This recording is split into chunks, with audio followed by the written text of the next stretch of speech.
اس میں اپنے یہ مدرسے تجھے بھی انسان بنا دیں گے۔ تو یہاں پہ انسان بنایا جاتا ہے، اور یہ قرآن کریم جو ہم تک پہنچا ہے یہ ڈائریکٹ نہیں آ گیا، اس میں واسطہ ہے۔ ایک واسطہ جبریل امین علیہ السلام کا ہے، ایک واسطہ نبی کریم صلی اللہ علیہ وسلم کا ہے۔ تو ہم جس کے لیے جمع ہیں وہ واسطہ نبی کریم صلی اللہ علیہ وسلم کا ہے، کیونکہ ہمارے اشتہار کا عنوان ہے محفل ذکر حبیب خدا اور دستار فضیلت۔ اب توجہ کرنا، میں اپنی بات کا آغاز کر رہا ہوں۔ کس نبی کا ذکر ہم کرنے لگے ہیں؟ یہ وہ نبی ہے جسے امام الانبیاء کہا جاتا ہے، یہ وہ نبی ہے جسے وجہ کائنات کہا جاتا ہے، یہ وہ نبی ہے جسے مقصود کونین کہا جاتا ہے، یہ وہ نبی ہے جس کے سبب سے اللہ نے ساری کائنات بنائی ہے، یہ وہ نبی ہے جو صرف امام الانبیاء نہیں بلکہ نبی الانبیاء، کہ آپ انبیاء کے بھی نبی ہیں۔ اب توجہ کرنا، میں نے کہا نبی، میں صرف نبی کی بات نہیں، نبی کی ذات تو بہت بڑی ہے، نبی تو ایسا اشرف و اعلیٰ ہے۔ اللہ خود فرماتے ہیں میرے محمد، اگر میں نے تجھے نہ بنانا ہوتا، میں کائنات کی کوئی چیز نہ بناتا۔ اب مجھے بتائیں جس کے بارے میں میرا خدا کہے اگر میں نے آپ کو پیدا نہ کرنا ہوتا، میں کائنات کی کوئی چیز پیدا نہ کرتا، اس محبوب کا مقام اور مرتبہ کیا ہوگا؟ میں نے کہا نبی کی ذات کو چھوڑ، تو نبی کے نام پہ آ۔ اب توجہ کرنا، قیامت کا دن ہوگا، اور قیامت کا دن ایسا دن ہوگا، آپ کی توجہ نہیں ہے، توجہ ادھر کریں۔ آپ نبی کریم صلی اللہ علیہ وسلم کا ذکر سننے آئے ہیں تو ادب کے ساتھ بیٹھیں۔ نبی کا محب، نبی کا عاشق ادب والا ہوتا ہے، بے ادب نہیں ہوتا۔ جب نبی کا ذکر ہو توجہ کے ساتھ سننا چاہیے۔ اب توجہ کرنا، میں نے کہا قیامت کا دن ہوگا، آپ مسلمان ہیں، آپ نے پڑھا بھی ہوگا، اگر پڑھا نہیں ہوگا کم از کم سنا تو ہوگا کہ قیامت ایسا دن ہے جہاں پر حضرت آدم علیہ السلام سے لے کر آخری انسان تک ساری انسانیت جمع ہوگی۔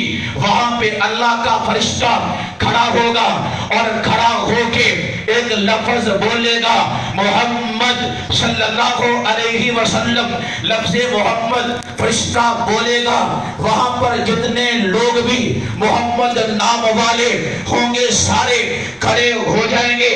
آپ خود حساب لگائیں کہ آپ کے چھوٹے سے گاؤں میں ایک ہی نام والے کتنے بندے ہو سکتے ہیں؟ تحصیل میں چلے کتنے ہوں گے، ضلع میں چلے کتنے ہوں گے، ڈویژن میں چلے کتنے ہوں گے، صوبے کے اندر اگر ساری ملک اس وقت کی دنیا جمع ہو جائے، ایک نام بولا جائے، اربوں لوگ کھڑے ہو جائیں گے۔ لیکن وہ دن تو ایسا ہے جہاں پر اول انسان سے لے کر آخری انسان تک سارے لوگ جمع ہوں گے۔ فرشتہ کہے گا محمد، جن جن کا نام محمد ہوگا یہ سارے کھڑے ہو جائیں گے۔ رب کا فرشتہ کہے گا لوگوں تم کیوں کھڑے ہو گئے؟ میں نے تو اس محمد کو پکارا ہے جو امام الانبیاء ہے، اس نبی کو پکارا ہے جو محبوب خدا ہے، اس نبی کو پکارا ہے جو وجہ کائنات ہے، اس نبی کو پکارا ہے جو عبداللہ کا لخت جگر ہے، جو آمنہ کا در یتیم ہے۔ آپ سارے بیٹھ جائیں، میرا محمد کھڑا ہو، کیونکہ اللہ حساب و کتاب شروع کرنا چاہتے ہیں۔ توجہ کرنا، فرشتہ یہ جملہ کہے گا، میرا فرمائے گا میرے فرشتے نانا جو محمد نام والا کھڑا ہو گیا ہے ان کو مت بٹھانا، یہ نام میرے محبوب کا نام ہے، مجھے اس نام سے بڑا پیار ہے۔ انہوں نے محبوب کی محبت میں